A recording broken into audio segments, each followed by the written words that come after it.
দুর্লভ মানব জীবন। পশ্চিম দিকে তাকিয়ে দেখো, সূর্য ইতিমধ্যেই ডুবে গেছে। কেমন? আমাদের জীবনের ডায়েরির প্রত্যেকটি দিনের পৃষ্ঠা ইতিমধ্যেই শেষ হয়ে গেছে। হোমা, আর কটা দিন মাত্র বাকি আছে। আমরা জন্মের সময় মাকে দেখতে পাই না, আর যেদিন মৃত্যু হবে সেদিন মাকে দেখতে পাবো না। এটা কত সত্য কথা দেখুন। কিন্তু যদি চোখ বন্ধ করে চিন্তা করা যায়, বেদনা দিয়ে ধরে রাখতে পারবেন না। এখানে যারা যারা আছেন, মায়ের কোলে যেদিনটা জন্ম নিলেন সেদিন আপনি মাকে দেখেছিলেন? দেখতে পাননি। কারণ জন্মের শুভক্ষণে মাকে দেখা, বাবাকে দেখার মতন দৃষ্টিটা তখন হয়নি। তাহলে কত দুঃখের বিষয় দেখুন, মায়ের কোলে যেদিন আমাদের জন্ম হয় সেদিন আমরা মাকে দেখতে পেলাম না। আর যেদিন আমি বৃদ্ধ হয়ে মরে যাব সেদিন আমার কাছে মা বাবা কেউ থাকবে না। তাহলে যার জন্য তুমি জগৎ দেখলে তাকে প্রথম দিনেও তুমি দেখতে পাওনি। আর যার জন্য তুমি পৃথিবীতে আসলে, এত সুন্দর কীর্তন আসরে বসেছো, কার জন্য? জন্ম দেওয়া মা বাবার জন্য। কিন্তু যেদিন তুমি মরবে তার অনেকগুলো বছর আগে তোমার মা বাবা কিন্তু ইতিমধ্যেই পরলোক গমন করেছেন। এর থেকে বেদনার কি হতে পারে? এর থেকে বেদনার আর কিচ্ছু হতে পারে না। জন্মের দিনে মাকে দেখি না, বাবাকে দেখি না, আর যেদিন মরবো সেদিনও দেখতে পাবো না। তাহলে আমি মা বাবার জন্য কি করলাম? এই চিন্তা হয়ে গেল কার? আমার গৌর সুন্দরের। গৌর সুন্দর সারাদিন হরিনাম করতে করতে বিকেল বেলায় হঠাৎ খেয়াল করতে পারি না কখন যে সারাদিন গড়িয়ে গেল, কখন যে দিন গড়িয়ে সন্ধ্যা নামছে, গৌরহরি টের পায় না। ভক্তদেরকে ডেকে ডেকে বলছে, ওগো দাদা, দাদা নিতাই, আমার যে হরিনাম আর ভালো লাগে না দাদা, চলো দাদা, চলো দাদা, চলো। আমরা সকাল বেলায় হরিনাম গাইবার সময় যখন বাড়ি থেকে বার হই, তখন মায়ের চরণ ধরে আমি কেঁদে কেঁদে অনুমতি নেই। সারাদিন কেটে গেল, আর দেখো দাদা, দেখো দাদা, পশ্চিম দিকে সূর্য বিদায় নিচ্ছে। আমাদের তো কোনো কাজ নাই, আমাদের কোনো কাজ নাই, আমাদের শুধু দুটো কাজ, আমাদের শুধু দুটো কাজ, ভক্তদের সাথে হরিনাম করা আর মাকে শান্তি দেবার জন্য বিকেল বেলায় মায়ের কাছে গিয়ে শুধু একবার প্রণাম জানিয়ে আসা। চলো দাদা, দিবা অবসান হেরি গৃহেতে চলিলা। ও বাবা, দিবা অবসান হেরি গৃহেতে চলিলা, মানে পদাবলীটার মানেটা হচ্ছে সারাদিন হরিনাম করেছিল মহাপ্রভু, আর যখনই দেখছে ধীরে ধীরে ধীরে ধীরে অন্ধকার নেমে আসছে, তার মানে কি সূর্যটা ডুবে যাচ্ছে। আমাদেরও জীবন থেকে একদিন সূর্য ডুবে যাবে। মায়ের গর্ভ থেকে যেদিন জন্ম নিয়েছিলাম সেদিন আমাদের জীবনের ছিল প্রভাতকাল, আর সারাটা জীবন তুমি গোষ্ঠলীলায় মেতে রয়েছ। যেদিন সব কিছু ছেড়ে দিয়ে তুমি গোবিন্দের চরণে যাবে সেই দিনটা হচ্ছে তোমার উত্তর গোষ্ঠ। তত্ত্বটা বুঝতে হবে মা। যাবার সময় একটা মানুষকে আপনি দেখতে পাবেন না যে হাসতে হাসতে গোবিন্দ চরণে গেল। যে স্ত্রী স্বামী ছাড়া কিচ্ছু জানে না, সেই স্ত্রীও কিন্তু মৃত্যুর ক্ষণে স্বামীর চরণের কাছে বসে থাকতে পারে না। বাইরে বেরিয়ে সে হাত জোড় করে ভগবানকে ডাকে আর কাঁদতে কাঁদতে বলে, ঠাকুর তুমি ওকে মেরে দাও, তুমি ওকে মেরে দাও, মেরে দিয়ে তুমি আমাকে বাঁচাও। স্বার্থপরের মতন ভালোবাসার মানুষের জন্য মুখে কথা এসে যায় কোন দিন? যেদিন নিজের প্রাণের মানুষটা মৃত্যু যন্ত্রণায় আছাড় খেয়ে কাঁদেন।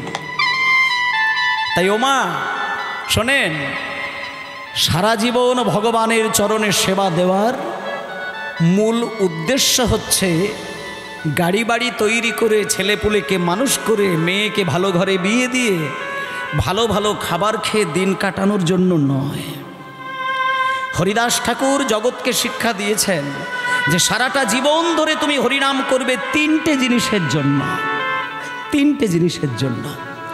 যে সেই তিনটে জিনিস পায় তার জীবন সার্থক হয়ে যায়। কোন তিনটে জিনিস? ভগবানের কাছে কেঁদে কেঁদে বলতে হবে, ঠাকুর আমি সারাটা জীবন ধরে তোমার নাম করে যায়, নাম শুনে যায় তিনটে জিনিসের আশায়।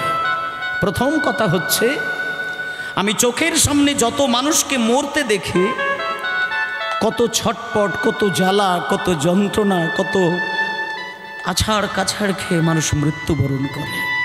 এখানে যত মানুষ আছে সবাই জীবনে কোনো না কোনো মানুষের মরণ দেখেছেন। সামনে দাঁড়িয়ে থেকে দেখবেন মৃত্যু যন্ত্রণা আপনি সহ্য করতে পারবেন না। মৃত্যু যন্ত্রণা যে কত বেদনা, সেটাকে উপলব্ধি করতে শেখো। সারা জীবন কেঁদে যান, কোনো দুঃখ নেই, কিন্তু মরণের দিনে যে যন্ত্রণার জন্য মানুষ কাঁদে, সে কান্না সহ্য করতে পারবেন না। মানুষের জীবন এইরকমই হয়, যেদিন জন্ম হয় সেদিন মায়ের কোলে শুয়ে শুয়ে কাঁদে। যেদিন সংসার ঘানি টানে, ঘানি টানতে টানতে কাঁদে। আর যেদিন তার মৃত্যু হয় সেদিন মৃত্যু যন্ত্রণায় কাঁদে। ভক্তমণ্ডলী মায়েরা, আজকে এই নাম গাইতে গাইতে মহাপ্রভু ভক্তদেরকে সাথে নিয়ে বেরিয়েছিল মাঠে। এইবার চলুন সেই পুরিয়ার আগের ওপরে আজকে মহাপ্রভু হরিনাম গাইতে গাইতে বাড়িতে ফিরলেন। ও মায়েরা, চলুন যে ভাবের গতিতে আমরা ছিলাম সেই জায়গায় চলে যাই। আমরা মানুষ, পারলে সব কিছুই পারি। আমরা সৃষ্টিও করতে পারি, ধ্বংসও করতে পারি। নামে ধৈর্য, নামে রুচি, নামে ভক্তি, এগুলো যদি থাকে সেই মানুষ কোনোদিন রসাতলে হারিয়ে যেতে পারেন না। তাই আপনাদের নামে রুচি আছে, নামে ধৈর্য আছে, নামে ভক্তি আছে, তাই জন্য এত সময় ধরে সকাল থেকে কীর্তন শুনছেন, কোনো ধৈর্য হারা আপনারা হননি। তাই আজকে সেই হরিনাম গাইতে গাইতে পশ্চিম দিকের সূর্য ক্রমশ ডুবে যাচ্ছে, এটা দেখে মহাপ্রভু বাড়িতে আসলেন। এবার দেখুন বাড়িতে এসে কি রূপ, চৈতন্যদেবের রূপটা দেখুন মায়েরা। মাগো, পশ্চিম দিকে সূর্য যখন ঢলে যাচ্ছে, দাদা নিতাই চাঁদকে ডেকে বলছে, দাদা সকালবেলায় বেরিয়েছিলাম, মাকে প্রণাম করেছিলাম, মায়ের বদনটা আমার মনে পড়ছে দাদা, চলো দাদা হরিনাম করতে করতে বাড়িতে যাব, আর বাড়িতে গিয়ে একটু শুয়ে পড়ে মাকে প্রণাম করব। এইবার হরিনাম গাইতে গাইতে যখন বাড়িতে এসেছে, মায়েরা শোনেন, আপনাদেরকে একটা কথা বলে দিই, আপনারা লালটু, পল্টু, বল্টু, কেলটু, নান্টু, ঝন্টু এই সমস্ত ছেলের মা হবেন, কিন্তু গোবিন্দ ওই গৌরহরির মা হতে গেলে কত সচেতন থাকতে হয় দেখুন। আমার গৌর সুন্দর হরিনাম গাইছে, সারাদিন হরিনাম গাইতে গাইতে গাইতে গাইতে যখন সন্ধ্যা নামলো, মায়ের মনে পড়েছে গৌরাঙ্গের কথা, কিন্তু মনে কিন্তু মা বারবার আনছে না। কেন জানেন? মনে করুন আপনার পেটের ছেলেটা আমেরিকায় থাকে, চাকরি সূত্রে থাকে, আর আপনি এই দেশের বাড়িতে থাকেন, বাঁশতলিতে থাকেন, কিন্তু নারী ছেঁড়া ধন, এক পেটে জন্ম নিয়েছিল, নারী ছেদন করে আপনি জন্ম দিয়েছেন। যতই আপনার নারী কেটে জন্ম দেন না কেন, আপনার সঙ্গে সন্তানের সম্পর্ক কিন্তু সারা জীবন থাকবে। ছেলে যদি আমেরিকাতেও থাকে আর আপনি যদি বাঁশতলি গ্রামেতেও থাকেন, সেই বিদেশে থাকা সন্তানের যদি হঠাৎ কোনো যন্ত্রণা আসে, সেই যন্ত্রণা মা কিন্তু দেশের বাড়িতে ঘুমিয়ে ঘুমিয়ে পায়, যেটাকে বলে বাৎসল্য টান। ছেলের যদি বুকে কোনো ব্যথা আসে, সেটা মায়ের বুকেও যন্ত্রণা আসে, সেই হবে মা। তাই মাগো সারাদিন হরিনাম করে, কিন্তু সচিমা গৌর বলে কাঁদতে পারে না। যদি ছেলের কোনো ক্ষতি হয়ে যায়, ছেলের কোনো যদি বিপদ হয়ে যায়, ওই জন্য আমরা সাধারণতভাবে কোনো কথা বলতে বলতে যদি জিভে কামড়ে দিই, বা কথা বলতে বলতে চলতে চলতে হোঁচট খেয়ে পড়ে যায়, দেখবেন আমরা একটা প্রবাদ আছে যে কেউ হয়তো তোর নাম করছে তাই তুই হোঁচট খেয়ে গেলি। কেউ তোর নাম করছে তাই তুই জিভে কামড় দিলি, এগুলো মিথ্যে নয়। অহৈতুকী ভালোবাসা দিয়ে যদি কাউকে বেঁধে রাখেন, সে যদি তার ব্যাকুল প্রাণে নাম করে যায়, সে কিন্তু হোঁচট খায়, এ কথা মিথ্যে নয়। আমার গৌরহরি হরিনাম গাইতে গাইতে যখনই মায়ের কাছে এসে দাঁড়িয়েছেন, মায়ের চোখটা বন্ধ হয়ে আছে। এমন সময়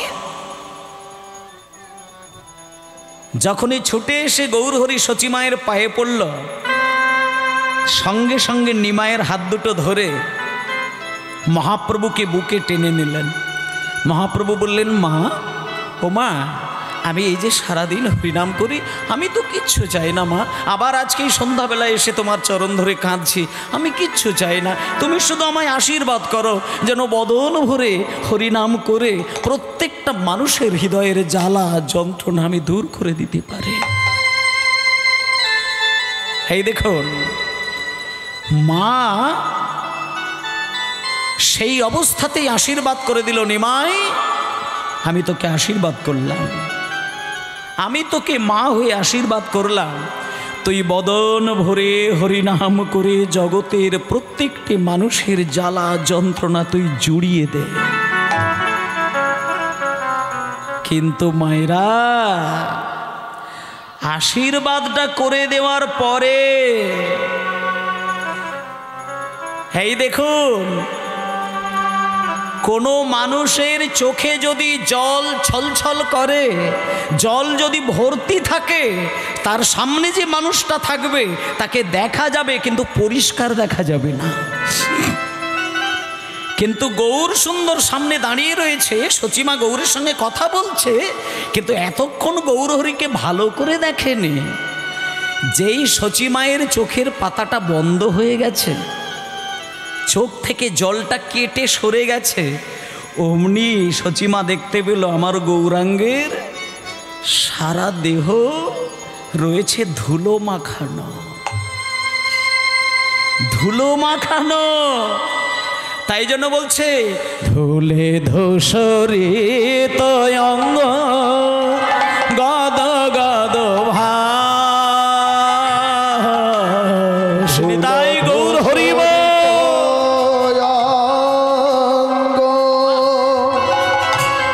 গদ গদ ধুলে ধূসরিত অঙ্গ গদ গদ ভাস। ধুলে ধূসরিত অঙ্গ গদ গদ এই নরহরি, এই গদাধর, এতক্ষণ আমি নিমায়ের দিকে ভালো করে তাকিয়ে দেখি না, তাই আমি বুঝতে পারছি না। এই নরহরি, এই গদাধর, তোদের ওপরে আমার নিমাইকে সাজিয়ে গুছিয়ে তোদের দায়িত্বে ছেড়ে দিই, তোরা আমার নিমাইয়ের সারা গায়ে ধুলো মাখিয়ে ফিরিয়ে দিয়েছিস।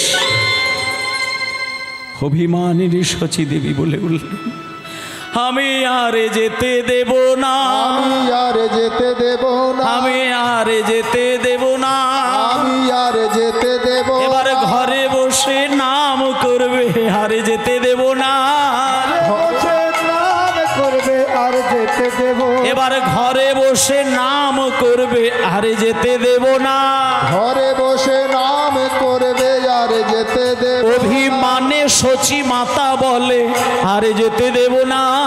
নামে সচী মাতা বলে আর যেতে দেব না। এই নরহরি, বলি নরহরি তুই কোথায় ছিলি?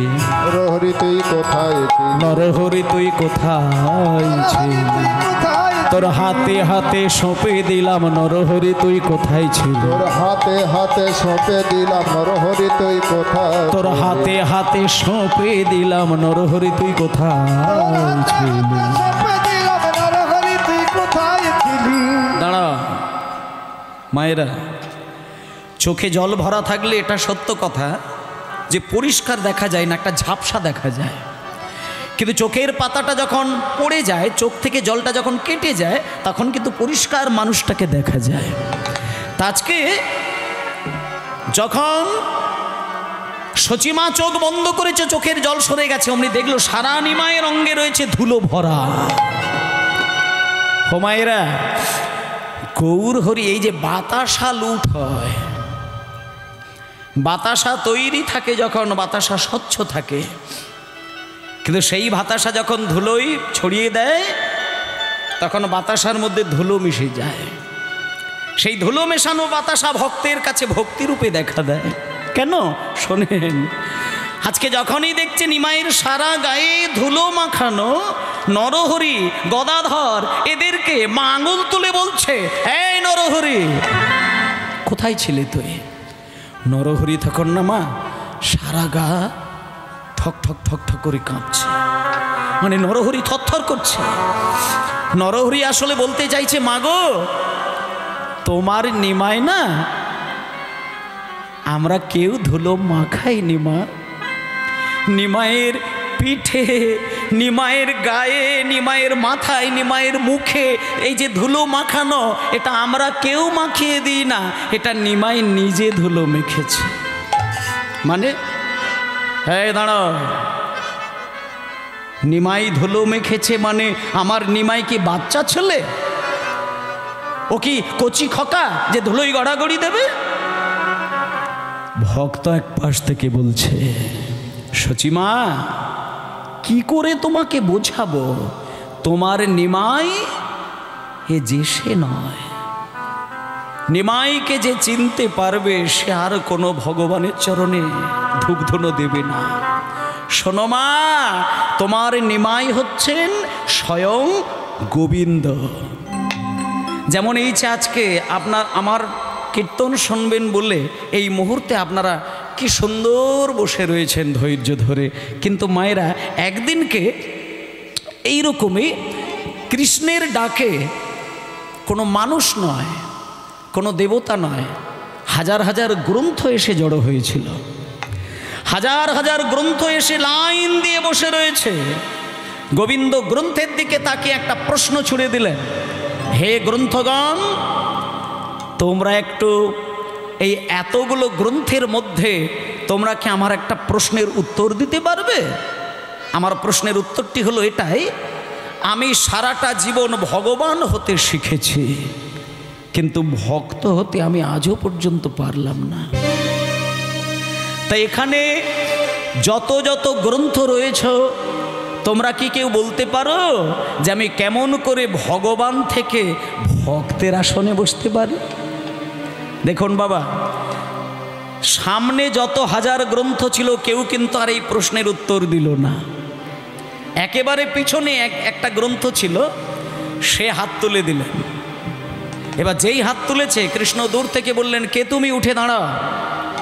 এবার যেই উঠে দাঁড়িয়েছেন উনি হলেন শ্রীমদ্ ভাগবত।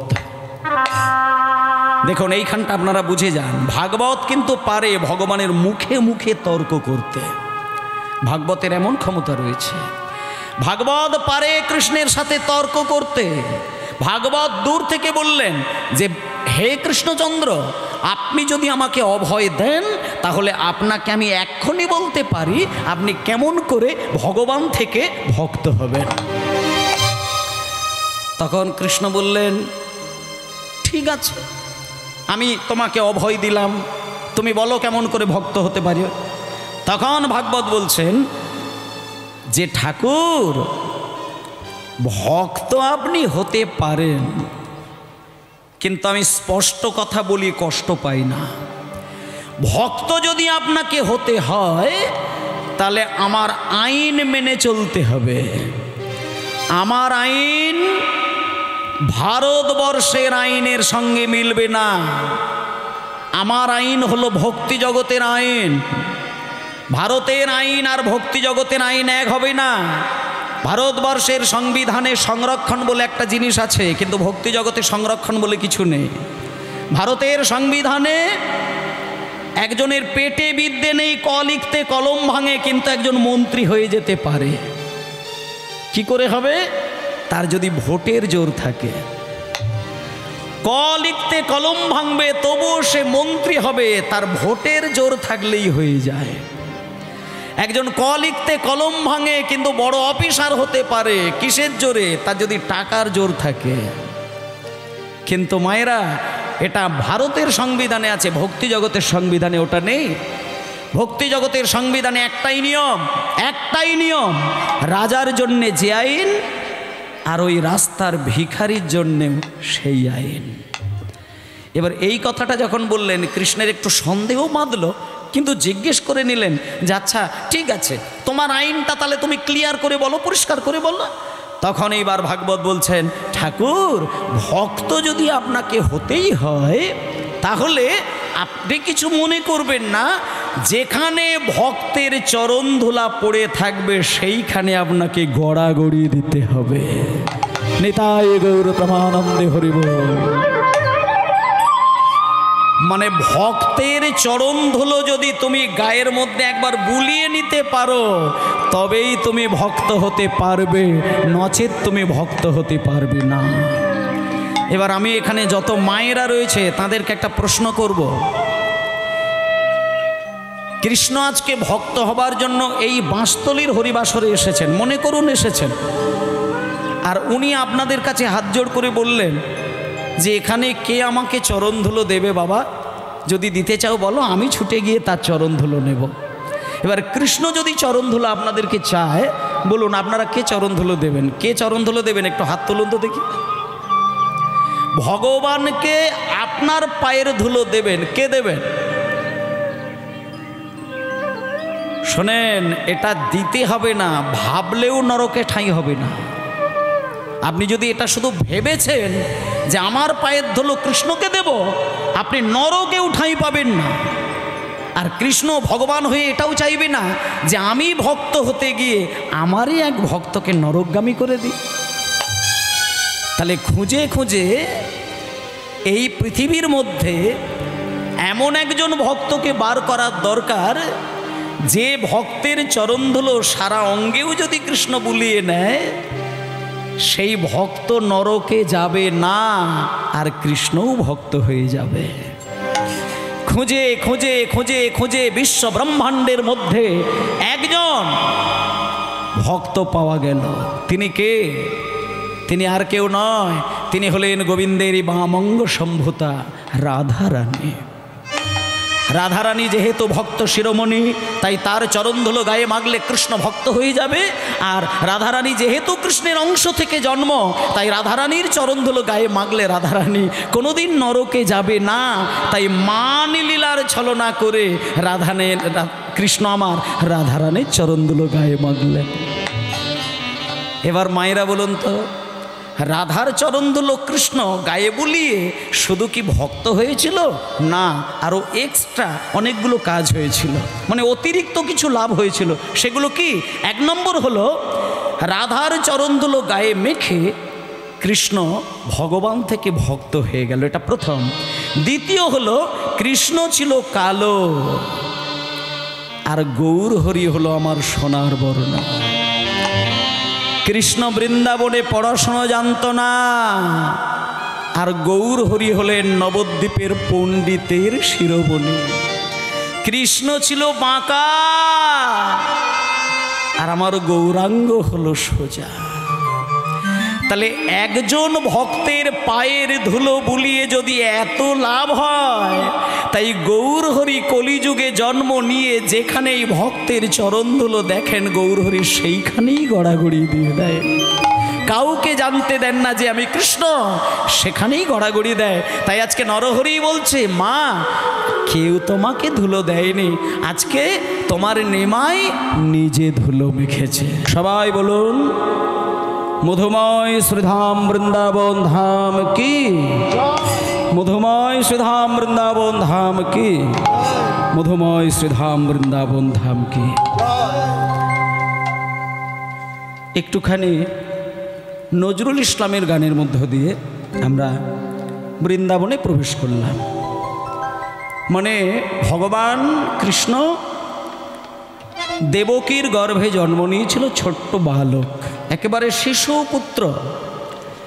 কিন্তু জগতের প্রত্যেকটি মায়ের ছেলে আর দেবকীর ছেলে কৃষ্ণ তফাৎটা অন্য জায়গায়। শিশু মানে ছোট্ট, একেবারে কচি ছেলে, বাচ্চা ছেলে, কিন্তু কৃষ্ণের ক্ষেত্রে তিনি এমন একজন শিশু যেটা বিরাট শিশু। তিনি খেলা খেলতে গিয়ে কখনো আকাশ, কখনো এই মর্তধাম, কখনো পাতাল, সব জায়গায় খেলা খেলেন। তো মা আজকে খেলা খেলতে খেলতে ভগবান কৃষ্ণ চলুন ব্রজের মাঠে খেলা খেলছেন। হঠাৎ খেলা খেলতে খেলতে খেলতে খেলতে ওই একই ঘটনা, পশ্চিম দিকে লাল টকটকে সূর্যটা ঢলে পড়েছে। কলাবতীতেই দিয়ে দাও, দেখি ওখান থেকে বেরিয়ে যায়।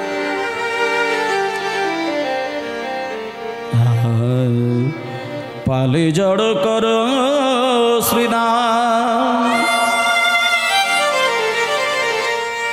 শানে দাও সিংহার,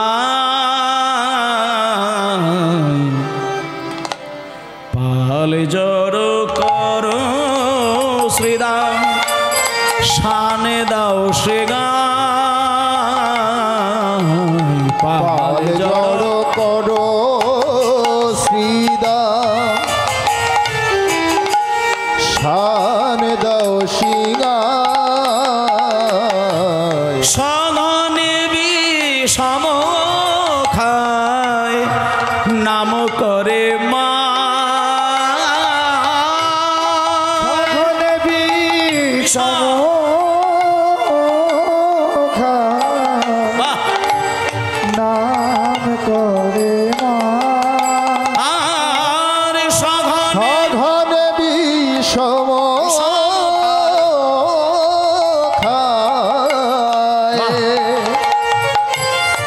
নাম করে মায়ে। দাঁড়া, বৃন্দাবনের মাঠে ভগবান কৃষ্ণ খেলা খেলছেন।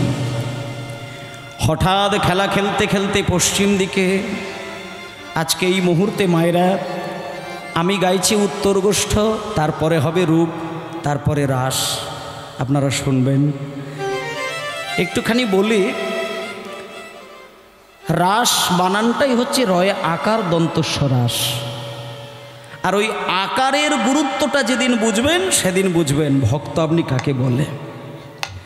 আকার সরে গেলেই রস হবে, আকার রয়ে গেলে রাস হবে। রয় আকার দন্তস্ব রাস, আকার মুছে দিলে কি হচ্ছে? রস হয়ে যাচ্ছে। তাহলে কি রস? ভক্তি রস। র মানে রাধা, স মানে কৃষ্ণ। আকারটাকে কেউ যদি মুছে দেয় তাহলে রাধা কৃষ্ণের মিলন রস হয়ে যায়। র মানে জীবাত্মা, স মানে পরম আত্মা। আকার মুছে দিলে জীবাত্মা পরমাত্মার মিলন রস হয়ে যায়। র মানে ভক্ত, স মানে ভগবান। আকার মুছে দিলে ভক্ত ভগবানের মিলন হয়ে যায়। মায়েরা, ওই জন্য রয় আকার দন্তস্ব, এই আকার ধরে নিয়ে যদি রাস রাস কথাটা বারবার বলেন, আপনাদেরকে একটুখানি বলে দিই, আমার পরে একজন কীর্তনী আসবেন, তিনি রূপের মধ্য দিয়ে রাসের মঞ্চ তৈরি থাকবে। তারপরে যিনি রাস গাইবেন তিনি রাসের যেই গানই গান না কেন, একটা জিনিস আপনাদেরকে বলে দিই, ভগবান ও পিতারাত্রি শারদ উৎফুল্ল মল্লিকা পিক্সরন্তম মনুষ্চক্রে যোগ মায়া উপস্থিতা, এইটা কিন্তু গাইতেই হবে। কেন না, এইটার মধ্যে বলতে চাইছে যে ভগবান কৃষ্ণ গোপীদেরকে ডাকতে গেলে যোগমায়া দেবীকে সামনে না নিয়ে আসলে গোপীদেরকে ডাকা যাবে না। তাই জন্য আপনাদেরকে এই কথাটাই বলতে চাই, আপনাদের ভেতরে যে আকারটি রয়েছে এইটাকে যদি আপনারা সরাতে পারেন তবে আপনারা রাস শুনতে পারবেন। আর আমি এখন গাইছি উত্তর গোষ্ঠ, কিন্তু আমাদের একটা প্রবাদ আছে, বলে দিই, রাতে গোষ্ঠ দিনে রাস তার হয় সর্বনাশ। মানে গোষ্ঠলীলা যদি দিনের রাত্রির বেলা গাওয়া যায়, আর কোনো হরিবাসরে যদি রাসলীলা দিনের বেলা গাওয়া হয়, যিনি গাইবেন তিনিও অপরাধ রাখার জায়গা পাবেন না, আর যারা শুনবেন তাদেরও অপরাধের সীমা থাকবে না। কিন্তু এই মুহূর্তে আমার এমন একটা নিয়ম হয়ে গেছে, যেটা রাস গাইতে গাইতে সন্ধ্যা হয়ে গেল, 7:30 8টা বাজতে যায়, তাহলে এটা রাত্রির হয়ে যাচ্ছে, তাহলে এখানে অপরাধ হয়ে যাচ্ছে। রাতে গোষ্ঠ, দিনে রাস, তারা হয় সর্বনাশ। বলে গোষ্ঠলীলা রাত্রির বেলা হলেই অপরাধ হবে, কিন্তু আরেকটা কথা হচ্ছে কি, যত আইন তত ফাঁক, যত আইন তত ফাঁক। ও মায়েরা, রাত্রির বেলা গোষ্ঠলীলা গাওয়া যায় না, কিন্তু শোনেন, কিছু কিছু গোষ্ঠলীলা রয়েছে যেটা দিনেও গাওয়া যায়, রাত্রিতেও গাওয়া যায়।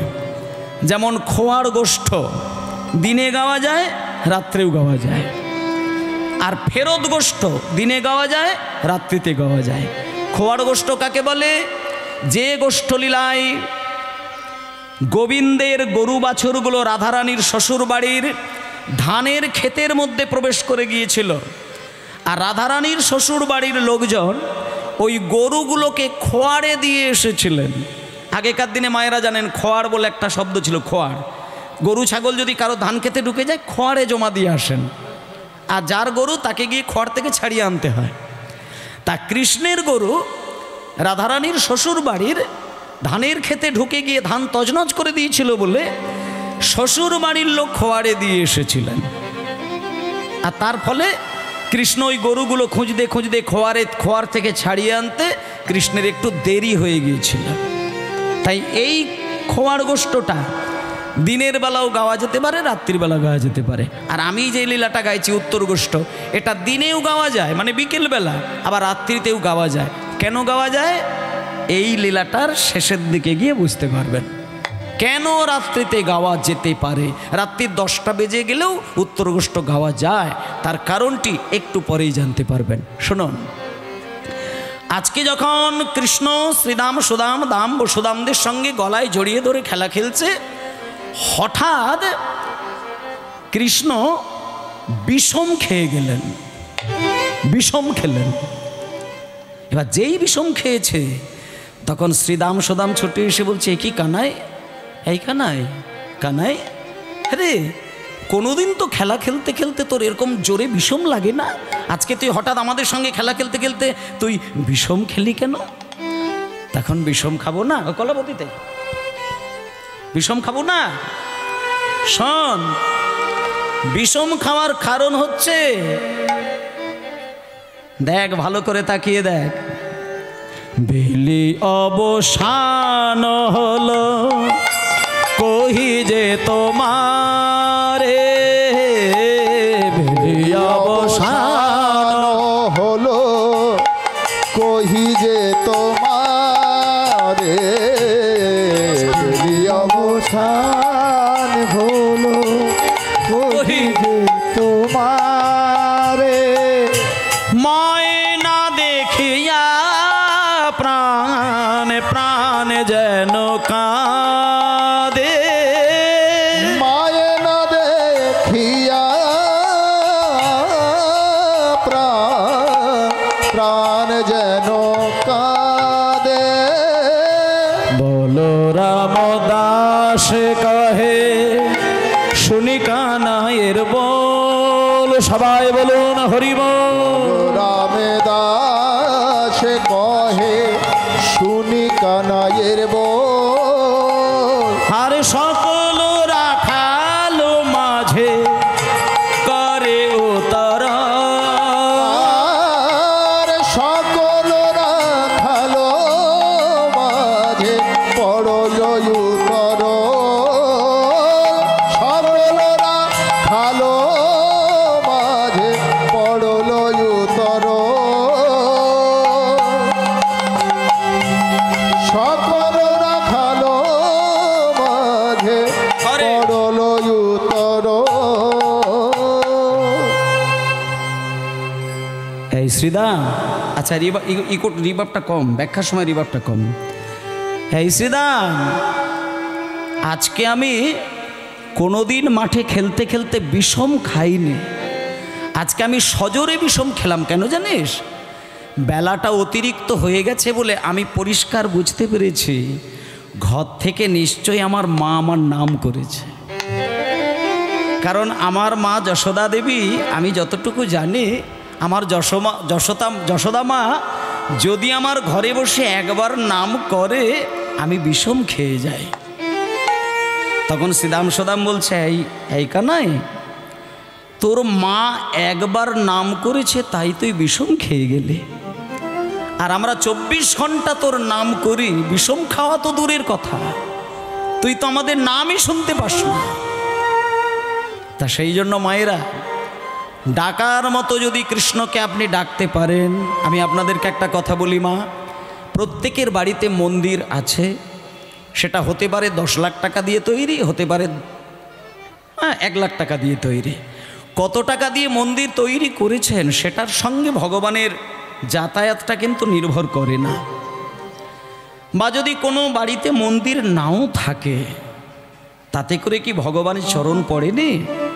শুনুন মাগো, ভগবানের একটাই বাণী, ভালোবাসা দিয়ে আমাকে যদি একটা পেতলের থালায় একটা আপেল কুচিয়ে কুচিয়ে সেবা দেয়, আমি ভগবান হয়ে কথা দিলাম তার প্লেটে সাজানো আপেল আমি হাত বাড়িয়ে মুখে তুলে নেব। কিন্তু সংসারী মানুষের দশা কিন্তু 10 দশা।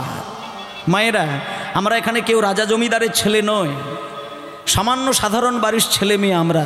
আজকে হয়তো আপেল কেটে দিলেন ভগবানকে, এমন একটি দেখবেন বছরের দিন আসবে যে দিনটা আপনি ভগবানকে দেওয়ার মতন একটা টাকা বাড়িতে খুঁজে পাবেন না।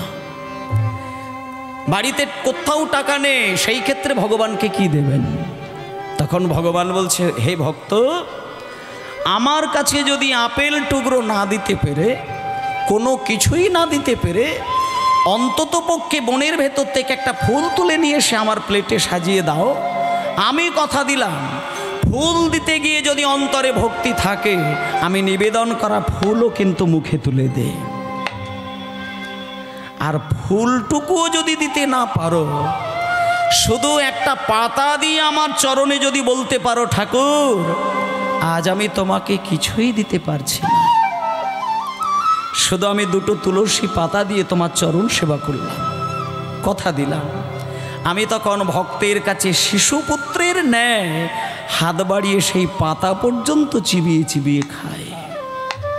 আর পাতা না দিতে পারলে কিছুই লাগবে না, শুধু আমার মন্দিরের দরজাটা খুলে আমার কাছে বসে বসে তুমি একটাবার বলবে, ঠাকুর আমি কিচ্ছু দিতে পারি না, শুধু 2 ফোঁটা নয়নের জলে আমি তোমার চরণ সেবা করলাম।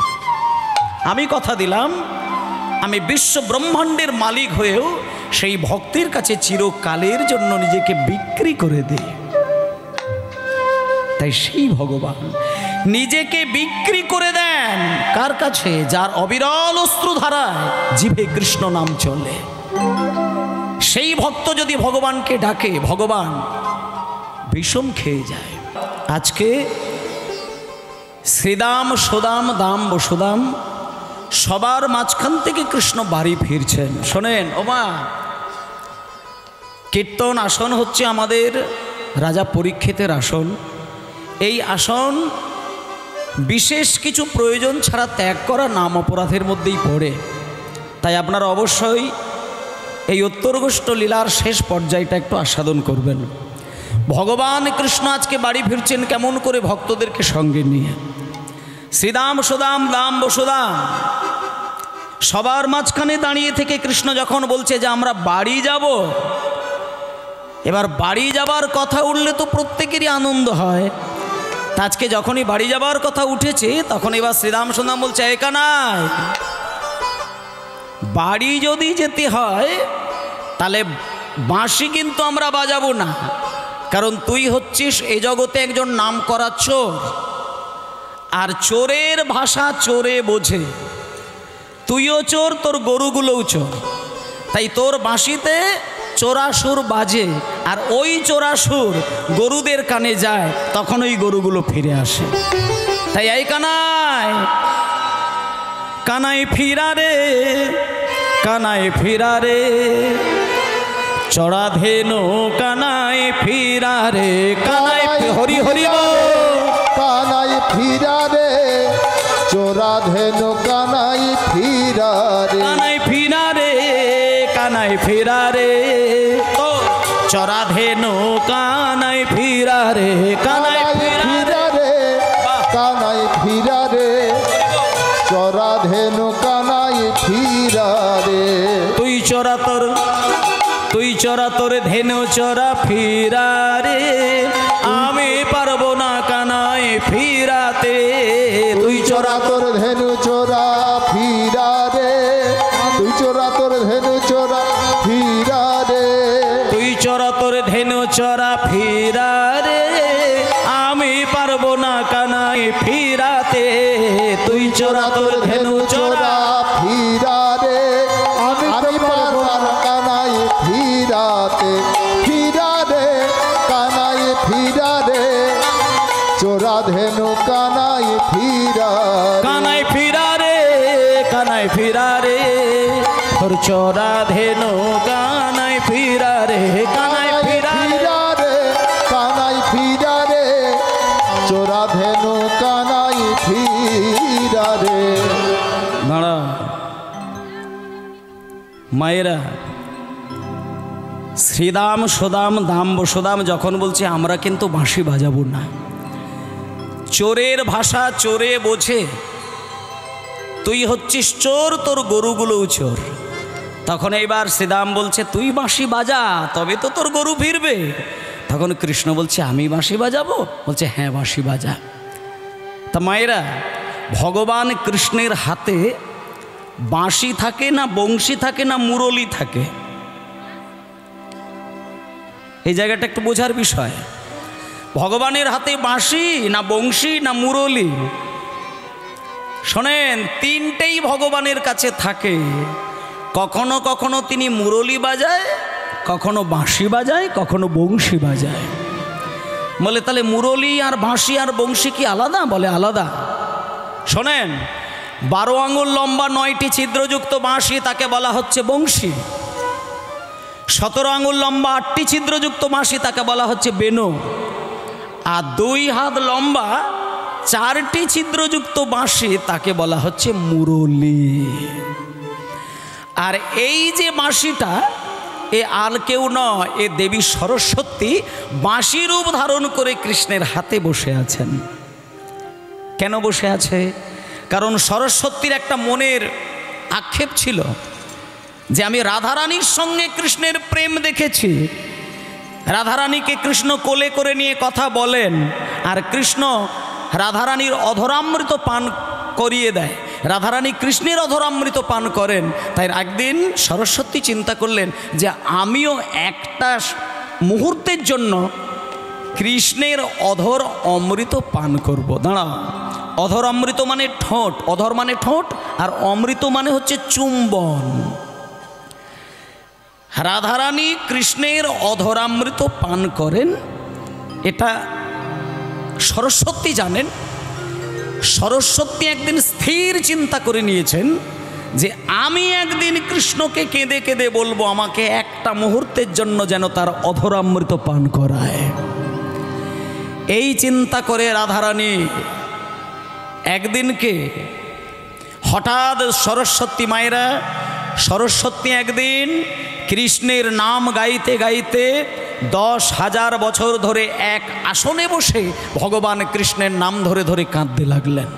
শোনো, 10,000 বছর ধরে যদি কেউ এক আসনে বসে কাঁদে, সেই কান্নাতে কি আর ভগবান চুপ থাকতে পারে? 10,000 বছর ধরে কেঁদে কেঁদে কেঁদে কেঁদে কেঁদে কেঁদে 10,000 বছরের শেষ দিনে কৃষ্ণ এসে সরস্বতীকে বললেন, সরস্বতী তুমি 10,000 বছর ধরে আমায় কাঁদছ, আমার নাম ধরে কাঁদছ, বলো তুমি কি চাও? তখন সরস্বতী বললেন, হে কৃষ্ণচন্দ্র, আমি কিচ্ছু চাই না, আমি শুধু একটা বারের জন্য তোমার ওই অধরামৃত পান করতে চাই।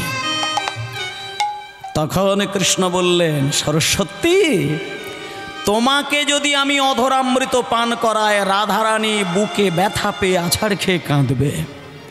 তাই শোনো, আমি তোমাকে একটা কৌশলে অধরামৃত পান করাবো। তুমি সরস্বতী রূপ ধারণ করে আমার কাছে এসে অধরামৃত পেও না, তুমি বংশী রূপ ধারণ করে আমার কাছে থাকবে। কি করে থাকবে?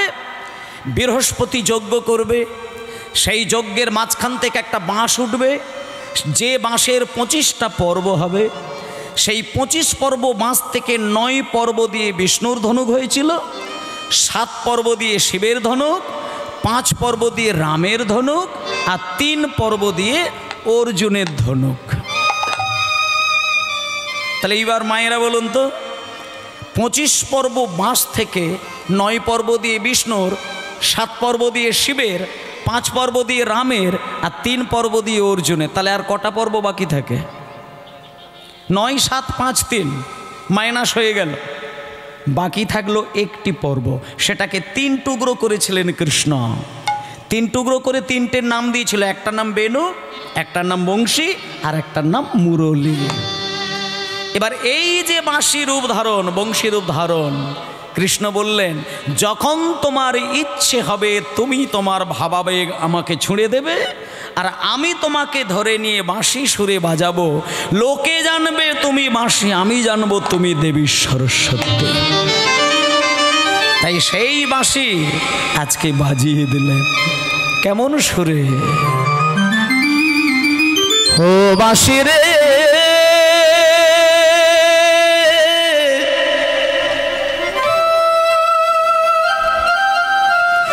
ওরে কালার বাঁশি রে, বাবা বাবা,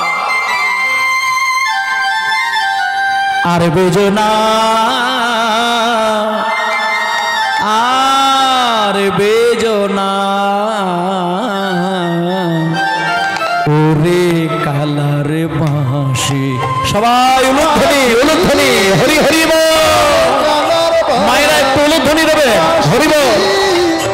ওরে কালার বাঁশি, বাঁশি রে,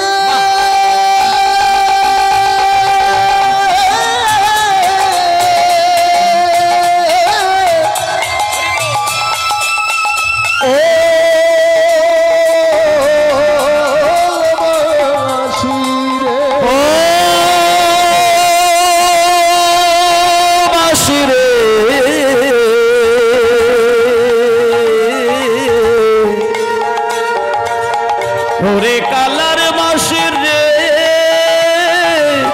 হে বাঁশি কোনে বাঝারে ছিলা বাঁশি রে,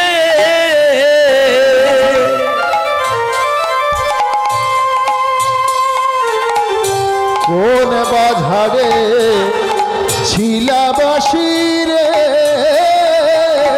কোন বাঝারে ছিলা বাঁশি রে, কোন বাঝারে ছিলা বাঁশি রে, ঝাড়ের নাগাল পাই যদি সেই ঝাড়ের নাগাল পাই, ঝাড়ের ডাহালে মূলে উপাড়িয়া, ডালের ঝাড়ে মূলে উপাড়িয়া, ডালের ঝাড়ে মূলে উপাড়িয়া, দিতাম সাগর ভাসাইয়া, হরে ওরে কালার বাঁশি, বাঁশি, ওরে কালার বাঁশি, বাঁশি,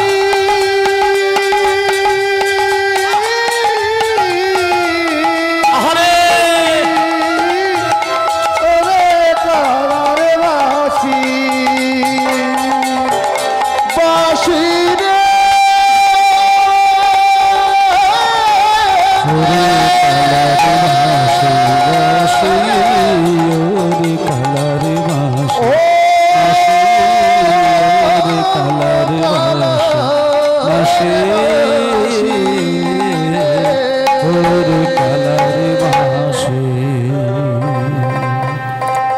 শোনেন, ভগবান 3টে বাঁকে দাঁড়িয়ে থাকেন, 3টে বাঁশিকে রেখে দিয়ে।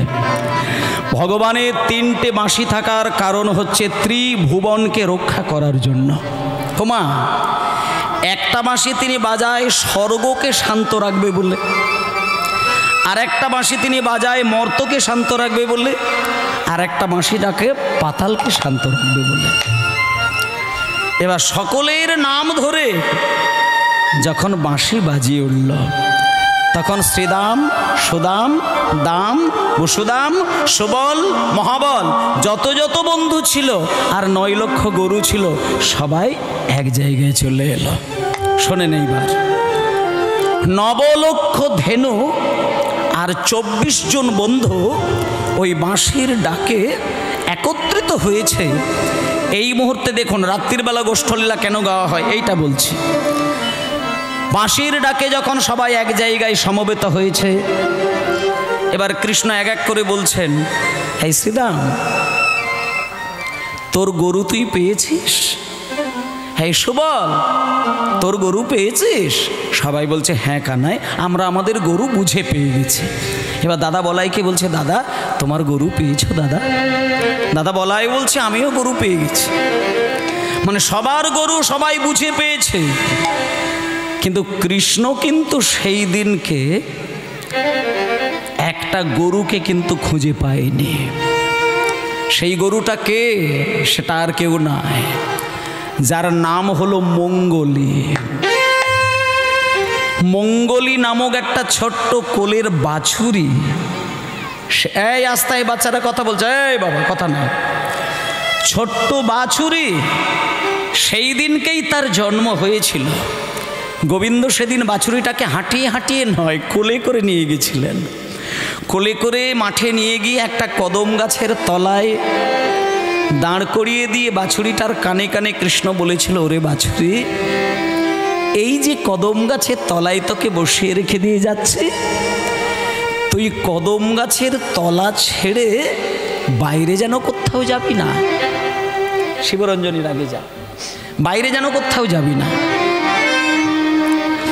আমি যখন তোর নাম ধরে শুধু একটাবার বাঁশি বাজাবো না, তুই সেই মুহূর্তে আমার কাছে চলে আসবে। ব্যাস এইটুকু কথা। এখানে বাছুরিটা যে কে আপনারা শুনে নিন তত্ত্বটা। ছোট্ট বাছুরিটাকে বসিয়ে দিয়ে বলেছিল, কদম গাছের তলা ছেড়ে কোথাও যাবি না, তুই কোথাও যাবি না, কোথাও যাবি না। সারাদিন যে যেখানে যাক তুই চুপটি করে বসে থাকবি। ঠিক সন্ধ্যা নামার আগে আমি তোর নামে বাঁশি বাজাবো, তখন তুই আমার কাছে চলে আসবি। কিন্তু বাবা, সেই অবাধ্য বাছুরি কদম গাছের তলা ছেড়ে একটু দূরে যেই গেছে না, দেখলো কি মিষ্টি মিষ্টি ঘাস। আরো এগিয়েছে, আরো মিষ্টি ঘাস, আরো এগিয়েছে, আরো মিষ্টি ঘাস। ওই মিষ্টি ঘাসের লোভে লোভে লোভে লোভে ছোট্ট বাছুরি গভীর জঙ্গলে হারিয়ে গেল। আর এদিকে বিকেল বেলায় যখন কৃষ্ণের বাঁশিটা বেজে উঠল, ওরে মঙ্গলী রে,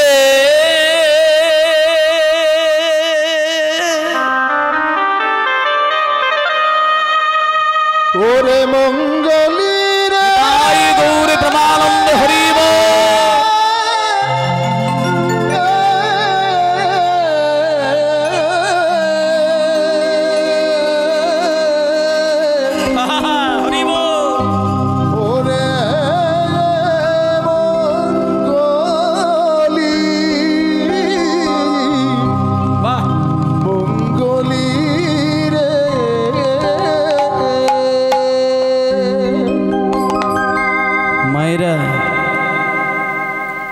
মঙ্গলী মিষ্টি ঘাস খেতে খেতে ভুলে গিয়েছিল বাড়ি আসার পথ। বিকেল বেলায় যখন কৃষ্ণের বাঁশিটা হালকা সুরে মঙ্গলীর নাম ধরে বেজে মঙ্গলীর কানে এলো, চমকে উঠল মঙ্গলী। এতক্ষণ খেয়ালই ছিল না, সামনের দিকে তাকিয়ে দেখে অথই জল, বাম দিকটা তাকিয়ে দেখছে কাঁটার ঝোপ, ডান দিকটা তাকিয়ে দেখছে আগুন দাউ দাউ করে জ্বলছে। পিছন ঘুরে পালাতে যাবে, দেখলে একটা সাপ হাঁ করে এগিয়ে আসছে। এইবার কোন দিক দিয়ে মঙ্গলি যাবে? সামনে জল, একদিকে কাঁটার ঝোপ, আর একদিকে আগুন, পিছনে সাপ। এবার যাবে কোথায়? মঙ্গলি ওই জায়গাতে দাঁড়িয়ে কৃপা কর ভগবান, কৃপা কর ভগবান, হরি হরি বল।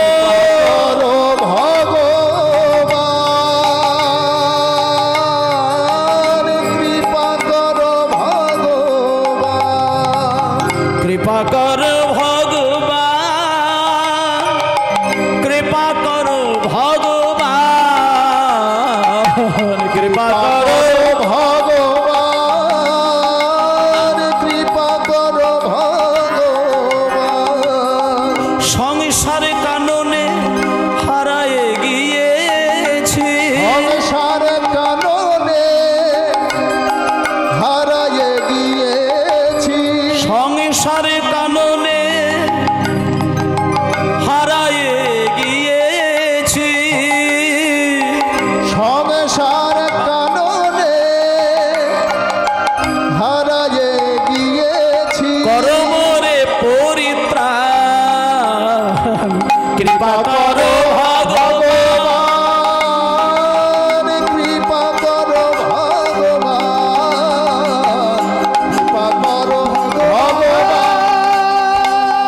কৃপা কর ভগবান, কৃপা কর ভগবান,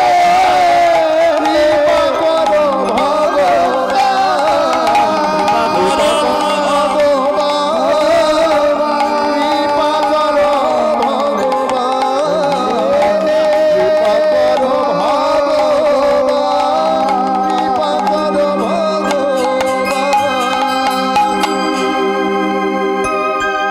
বাবা। এই যে ছোট্ট বাছুরি,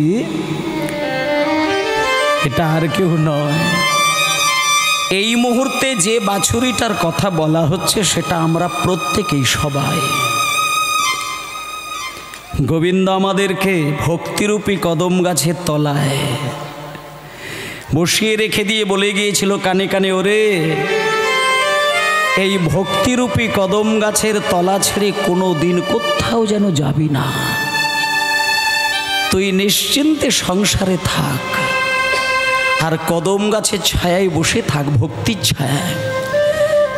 তুই যদি ভুলেও যাস, যেদিন তোর বেলা শেষ হয়ে যাবে, সেদিন আমি তোর নাম ধরে বাঁশি বাজাবো, তখন তোর আমার কথা মনে পড়বে, তখন তুই আমার কাছে চলে আসবি।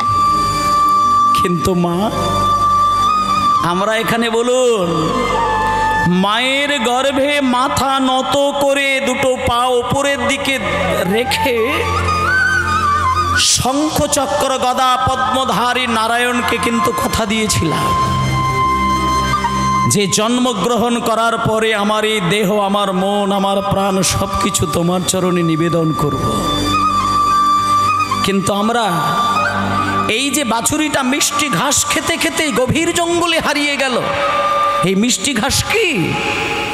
তত্ত্বের দিকে বলছে মিষ্টি ঘাস হলো বিষয়, বিষয়রূপী মিষ্টি ঘাসের লোভে লোভে লোভে সংসার রূপী গভীর জঙ্গলে আমরা হারিয়ে গেলাম।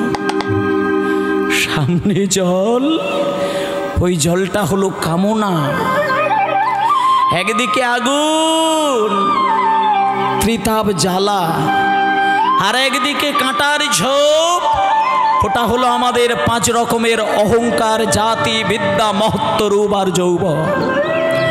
আর পিছন দিকে যে সাপ হাঁ করে এগিয়ে আসছে, ওটা হলো আমাদের কাছে যম, মৃত্যু। আর তুমি গোবিন্দকে ডাকবে কেমন করে?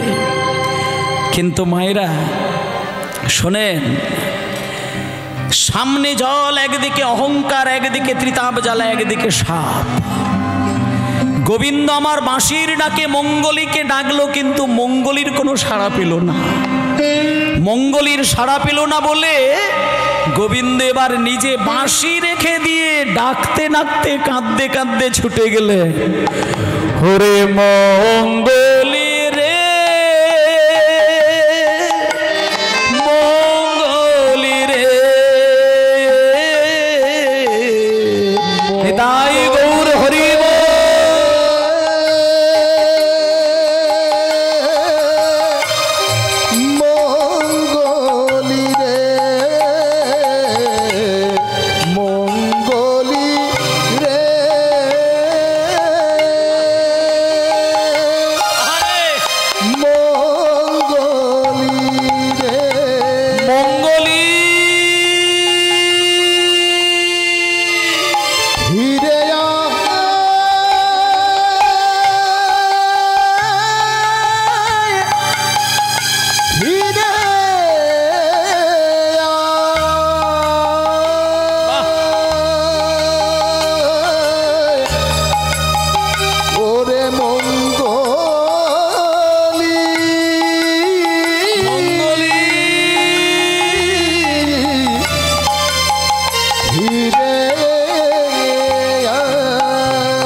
আসলে আমরা সংসার মাঝে স্ত্রী স্বামী পুত্র আত্মীয় স্বজন জমি জায়গা সোনাদানা এইসবের প্রেমে পড়ে গিয়ে আমাদের জগৎ পিতা গোবিন্দকে কিন্তু ভুলে যায়। কিন্তু মায়েরা, ভগবান তো দয়াময়। তুমি সংসারের মোহ মায়ায় আচ্ছন্ন হয়ে গিয়ে যদি তাকে ডাকতে ভুলেও যাও, সময় যখন আসবে সে নিজেই বাঁশি বাজিয়ে তোমাকে স্মরণ করিয়ে দেবে। তাই আজকে দেখুন, ছোট্ট বাছুরিটা গভীর জঙ্গলে, একদিকে জল, একদিকে কাঁটা, একদিকে আগুন, একদিকে সাপ, কোনো দিকে যেতে পারছে না, এক জায়গায় বসে বসে পাগলের মতো কাঁদছে। আর এদিকে কৃষ্ণ বাঁশির ডাকে মঙ্গলীকে পেল না বলে কাঁদতে কাঁদতে কাঁদতে কাঁদতে কাঁটার ঝোপের আড়ালে গিয়ে দাঁড়িয়েছে। যেই কাঁটার ঝোপের ভেতরে মঙ্গলী আর কাঁটার ঝোপের বাইরে কৃষ্ণ, যেই কাঁটার ঝোপের আড়ালে কৃষ্ণ দাঁড়িয়েছে, মঙ্গলী দেখতে পেয়ে চমকে উঠল। কাঁটার ঝোপের ভেতর দিয়ে মঙ্গলী কৃষ্ণকে দেখতে পেলেন। মঙ্গলী ভেতর থেকে একটা শুধু কথা বললেন, একটা কথা, দুটো কথা বলল না, শুধু একটাই কথা ওই কাঁটার ঝোপের ভেতর দিয়ে মঙ্গলী বললেন যে, ঠাকুর, তুমি আমাকে বলেছিলে কদম গাছের তলা ছেড়ে কোথাও যাস না, কিন্তু আমি তো তোমার কথা শুনিনি ঠাকুর। আমি লোভের বশবর্তী হয়ে আমি গভীর জঙ্গলে হারিয়ে গেলাম। তুমি কষ্ট করে কেন ছুটে এসেছি ঠাকুর? তুমি এত কষ্ট করে আমার জন্য কেন ছুটে এলে? এই কথা শুনে কৃষ্ণ বললেন, মঙ্গলী, তুই ওইখানে দাঁড়া, আমি তোকে কষ্ট করে ঠিক নিয়ে যাব। আমি কাঁটার ঝোপের মধ্য দিয়েই তোকে ফিরে নিয়ে যাব, তুই কিচ্ছু বলবি না। এই বলে মায়েরা কাঁটার আঁচড় খেতে খেতে বলেন বলেন বলেন বলুন।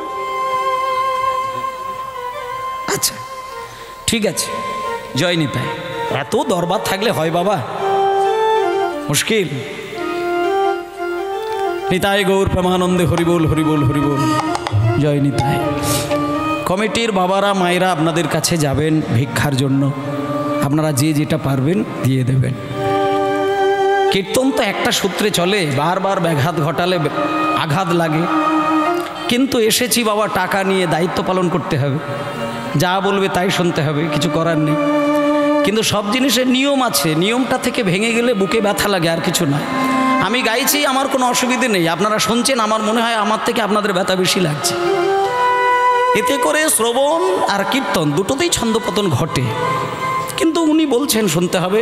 যাই হোক, আপনাদের কাছে যাচ্ছে, আপনারা ভিক্ষা দিয়ে দেবেন। নিতাই গৌর প্রেমানন্দে, হরিবোল হরিবোল, জয় নিতাই।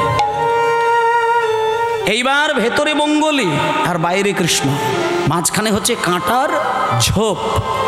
এবার ওই কাঁটার আঁচড় খেতে খেতে খেতে খেতে খেতে খেতে গোবিন্দ আমার কত ব্যথা, কত জ্বালা, কত যন্ত্রণা এই সহ্য করে করে গড়ে করে কৃষ্ণ পৌঁছে গেল মঙ্গলীর কাছে। এইবার দেখুন, যেই কৃষ্ণ মঙ্গলীর কাছে গেল, মঙ্গলী শুধু একটা কথা কৃষ্ণকে বলছে কি, যে ঠাকুর একটু পরে বাঘ সিংহ এসে আমায় চিবিয়ে চিবিয়ে খেত, আমি মরে যেতাম, কিন্তু ঠাকুর তোমার তো 9 লক্ষ গরু, তোমার 9 লক্ষ গরু, আমার মতন যদি একটা অবাধ্য বাছুরি হারিয়ে যেত, মরে যেত, তাতে তোমার কি এসে যায় ঠাকুর? আমি তো শুধু একা নই, একটা বাছুর যদি মরে যায় সে তো অবাধ্য, সে তো কথা শুনে না, তাতে কি এসে যায়? তখন কৃষ্ণ বলছে, হরে মঙ্গলী, হাতের 5টা আঙুলের মধ্যে একটা আঙুল যদি কেটে যায় তাতে কি ব্যথা হয় না রে? কোনো মায়ের যদি 3টে সন্তান থাকে, তার একটা ছেলে যদি মরে যায়, তাতে করে মা কি বুকে ব্যথা পায় না? শোন ও মায়েরা, শুনুন, একদিনকে না একটা ছেলে নতুন বিয়ে করেছে, আর নতুন বিয়ে করে মাত্র 21টা রাত পার করেছে, মাত্র 21টা রাত পার করেছে। নতুন বিবাহিতা স্ত্রী রাত্রির 12টার সময় স্বামীকে ডাকছেন, স্বামী স্বামী স্বামী স্বামী। রাত 12টায় যখন স্বামী স্বামী করে ডাকছে, নতুন স্ত্রী তো ধরপর করে স্বামী উঠে পড়ল। এবার স্ত্রীর হাতটা ধরে স্বামী বলছে, তুমি কি কোনো ভয় পেয়েছ? তখন স্ত্রী বলছে, না স্বামী, আমি ভয় পাই না, আমি শুধু এই মাঝরাত্রিতে তোমাকে ডাকাডাকি করছে একটা প্রশ্নের উত্তর নেওয়ার জন্য, তুমি আমায় বলবে? তখন স্বামী বলছে, দেখো গিন্নি, তুমি আমার স্ত্রী, আর ভালোবাসা দিয়ে তুমি আমায় কোনো কিছু প্রশ্ন করলে নিশ্চয়ই উত্তর দেব, বলো তুমি কি বলছো? তখন স্ত্রী বলছে, স্বামী, এই যে আপনি আমাকে বিবাহ করে ঘরে স্ত্রী রূপের মর্যাদা দিয়েছেন, আপনি আমাকে কতটা ভালোবাসেন? তখন স্বামী বলছে, আমি কতটা ভালোবাসি এই উত্তরটা তোমাকে সুন্দর করে সকালবেলা বলবো, এখন তুমি আর কথা বলো না, ঘুমিয়ে পড়ো। যেই বলেছে কথা বলো না, তখন বলছে, মানে স্বামী স্ত্রীর কথা হবে রাত্রিতে, এতে ঘুমিয়ে পড়ার কি আছে? কিছু অসুবিধা আছে কি? তখন স্বামী হাতটা ধরে বলছে স্ত্রীর, কিন্নি, না না অসুবিধে নেই, কিন্তু একটা অসুবিধা আছে। কি জানো? আমার মা বৃদ্ধা হয়ে গেছে, আমার ঘরের ঠিক পাশের ঘরে আমার মা ঘুমায়। মা খুব কষ্ট করে ঠিক রাত্রির শেষের দিকে মাঝরাত করে মা ঘুমায়, মায়ের শরীর ভালো নয়। আমাদের এই কথোপকথন যদি মায়ের কানে যায়, মায়ের যদি ঘুমটা ভেঙে যায়, মা খুব ব্যথা পাবে, খুব কষ্ট পাবে। সেই জন্য আমি বলছি যে এখন তুমি ঘুমিয়ে পড়ো, সকালবেলা বলবো। তখন স্ত্রী বলছে, আমাকে বিয়ে করে নিয়ে এসে মায়ের ভালোবাসা আমাকে দেখাচ্ছ? শোনো, এই মুহূর্তে যদি আমাকে উত্তরটি না দাও, তাহলে আমি এই মুহূর্তে রাত্রিতে বাপের বাড়ি চলে যাব। এই কথাটা যখন বলল, তখন স্বামী বলছে, কিন্নে, আমি তোমায় কত ভালোবাসি বলবো? শোনো, আমি তোমায় এতটাই ভালোবাসি, এই রাত্রিতে আমাকে ভালোবেসে তুমি যা চাইবে তাই তোমার হাতের মুঠোয় নিয়ে এসে দিতে পারি। যেই বলেছে হাতের মুঠোয় দিতে পারি, স্ত্রী তখন সঙ্গে সঙ্গে ছেলেকে বলে দিলেন, স্বামীকে বললেন, স্বামী আপনি যদি আমাকে দিতেই চান তাহলে শোনেন, আপনি সত্যিই দেবেন তো? হ্যাঁ আমি দেব, বলো তুমি কি চাও। শুনুন স্বামী, আপনি যে একটু আগে মায়ের কথা বললেন না, আপনি যদি আমাকে সত্যিকারের ভালোবেসে থাকেন, কই জানতো দেখি আমার কথা শুনে মায়ের ঘরে গিয়ে ঘুমন্ত মায়ের বুকের ওপরে ছুরি বসিয়ে তার হৃৎপিণ্ডটা কেটে নিয়ে এসে আমার হাতের মুঠোয় দিতে। তখন সেই পাগল ছেলে শুধু নিজের নতুন বউয়ের মুখে হাসি ফোটাবে বলে পাশের ঘরে মাঝ রাত্রিতে অন্ধকার আলতো করে দরজাটা খুলে হাতে একটা ছুরি নিয়ে গুটি গুটি পায়ে গিয়ে মায়ের মাথার সামনে ছুরিটা নিয়ে দাঁড়িয়ে থাকল। এবার ছুরিটা নিয়ে মায়ের মুখের দিকে ভালো করে তাকিয়ে দেখলো মা ঘুমে অচেতন। আসলে মা যখন ঘুমায় না, কোনো বৃদ্ধ বাবা বৃদ্ধা মা যখন ঘুমায় নিশ্চিন্ত মনে ঘুমায়। কেন জানেন? জানে পাশের ঘরে আমার সন্তান ঘুমিয়ে রয়েছে, কোনো বিপদ হলে সন্তানকে ডাকবো, সে আমাকে উদ্ধার করবে।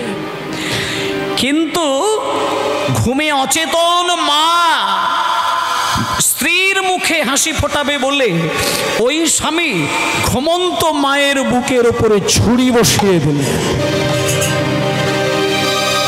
যেই মায়ের বুকের উপরে ছুরিটা বসিয়ে দিয়েছে, রক্তের বন্যা গড়িয়ে যাচ্ছে, মা কিন্তু কাঁদেনি। শোনো, রক্তের স্রোত গড়িয়ে যাচ্ছে, ঘুম ভেঙে গেল, ছেলের মুখের দিকে তাকিয়ে তাকিয়ে মা নীরব, কোনো কথা নেই। মায়ের অনেক কথা বলার ছিল, কিন্তু ছেলেকে দেখা মাত্র মা নীরব। মা শুধু একটা চিন্তা করছে, 10 মাস 10 দিন যে ছেলেকে গর্ভে ধরে আমার স্তন দুগ্ধ পান করে ছোট্টবেলায় তাকে কোলে করে আদর করে আমি তাকে বড় করলাম, পাড়ার কোনো ছেলে যদি আমাকে মারতে আসতো, আমি ভেবেছিলাম শুধু আমি ছেলের নাম ধরে ধরে কাঁদব। কিন্তু ছেলেই যদি আমায় মারে, আমি কাকে ডাকবো? নিজের জন্ম দেওয়া ছেলে যদি আমায় ছুরি বসায়, আমি কার নাম ধরে কাঁদবো? মা কোনো কিছু না, কোটি যন্ত্রণা সহ্য করে ছেলের দিকে তাকিয়ে তাকিয়ে মৃত্যুবরণ করলেন। কিন্তু মাকে মেরে দিয়ে হৃৎপিণ্ড বার করে নিয়ে ছেলেটা অন্ধকার রাত্রিতে গুটি গুটি পায়ে ঘরের বাইরে বার হতে গিয়ে ঘরের চৌকাটে ছেলেটা হোঁচট খেয়ে যেই পড়ে গেল,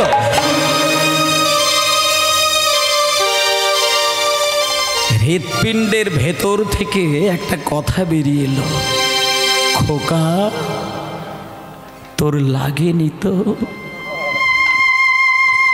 যে মায়ের বুক কেটে হৃৎপিণ্ড বার করলো, সেই মায়ের যেন কিছুই ব্যথা লাগলো না।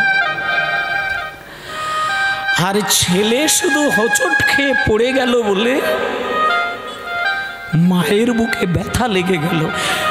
মৃত মায়ের আত্মার ভেতর থেকে বাতাসের মধ্যে যেন কথা বেরিয়ে এলো, খোকা তোর লাগেনি তো? এই হলো মায়ের স্নেহ, এই হলো মায়ের স্নেহ। ছেলে মেয়ের ভালোবাসার মধ্যে অশুদ্ধতা থাকতে পারে, কিন্তু মা বাবার ভালোবাসায় কোনো দিন অশুদ্ধতা থাকে না। শুদ্ধতম হলো মায়ের ভালোবাসা, তেমনি ভগবানের ভালোবাসা। তাই আজকে মঙ্গলী পা চেটে চেটে মঙ্গলী নিজের অঙ্গ নিজে পরিষ্কার করছে। হঠাৎ কৃষ্ণ কাঁটার আঁচড় খেতে গিয়ে মঙ্গলীকে বুকে জড়িয়ে নিয়ে বাড়ি ফিরলেন। তাই আজকে দেখুন মায়েরা, ঠিক আমাদের কাছেও ভগবান কিন্তু আমাদেরকে উদ্ধার করার জন্য কাঁটার আঁচড় খেতে খেতে ভগবান কিন্তু আমাদের কাছে সে হাত বাড়িয়ে দেয়, কিন্তু আমরা চিনতে পারি না, আমরা বুঝতে পারি না। জীবের নিস্তার লাগে নন্দ সুত হরি, ভুবনে প্রকাশন গুরু রূপ ধরি। আমাদের কাছেও কিন্তু ভগবান আসেন, আমাদের জ্ঞানের আলো খোলে না বলে আমরা চিনতে পারি না। আদ্যাপীঠ মায়ের মন্দিরে গেলে দেখবেন নিচে মা সারদা দেবী, তার মাথার উপরে রামকৃষ্ণদেব, তার উপরে রাধা কৃষ্ণের মূর্তি। জগৎকে শিক্ষা দেয় প্রত্যেকটা ছেলে মেয়ের বাড়িতে একটা করে মা সারদা দেবী রয়েছে, সে তার জন্ম দেওয়া মা। আর প্রত্যেকটা সন্তানের ওই যে সারদা দেবীর মাথার উপরে রামকৃষ্ণ, তিনি হচ্ছেন জগৎগুরু। যে মা বাবাকে শ্রদ্ধা করে সে রাধাকৃষ্ণের সেবা না করলেও রাধাকৃষ্ণ হাত বাড়িয়ে তার সেবা গ্রহণ করেন। তাই ভক্তমণ্ডলী মায়েরা, তাই আমাদের কাছে ভগবান আসে, আমরা চিনতে পারি না। গুরু রূপে আসতে পারে, ভিখারি রূপে আসতে পারে, পাগলের রূপে আসতে পারে, যে কোনো রূপে আসতে পারে, আমরা চিনতে পারি না। তাই ওমা আজকে যখন মঙ্গলীকে বুকে জড়িয়ে নিয়ে কাঁদতে কাঁদতে গোবিন্দ শ্রীদাম সুদামের কাছে এসে দাঁড়িয়েছে, শ্রীদাম সুদাম দেখে বলছে, সর্বনাশ কানাই, এই কানাই তুই করেছিস কি? তোর সর্ব অঙ্গে ছেঁড়া কাটার দাগ, আমরা বাড়িতে গিয়ে কি বলবো? কৃষ্ণ বলছে, কাটার জন্য চিন্তা নেই, ছেঁড়া কাটার জন্য চিন্তা নেই রে। আমাকে শুধু ভক্তের ধুলো আমায় গায়ে মাখিয়ে দে, ব্রজের ধুলো আমায় গায়ে মাখিয়ে দে, দেখবি সব কাটার দাগ উঠে যাবে। কেন জানিস? কেন জানিস? হে যে ধুলা নয়, ধুলি নয়, গোপী পদ রেণু, যে ধুলা নয়, হরি হরি গোপীর পদ রেণু, ধুলা নয়, ধুলি নয়, গোপীর পদ রেণু, ধুলা নয়, ধুলি নয়, গোপী পদ রেণু, ধুলা নয়, ধুলি নয়, গোপীর পদ রেণু, ধুলা নয়, ধুলি নয়, গোপীর পদ রেণু। আবার সেই ধুলা গায়ে মাখে নন্দের বেটা কানু, আবার সেই ধুলা গায়ে মাখে নন্দের বেটা কানু। এবার সবাই একসঙ্গে গরু বাছুর নিয়ে ঘরে ফিরছেন। শ্রীদাম, সুদাম, দাম, পশুদাম সবার দায়িত্বে গরু বাছুর দিয়ে যখনই কৃষ্ণ একটু পাশে এসেছেন, রাধারানীর শ্বশুর বাড়ির সিঁড়ির জানলা দিয়ে রাধারানী নয়ন দিয়েছেন।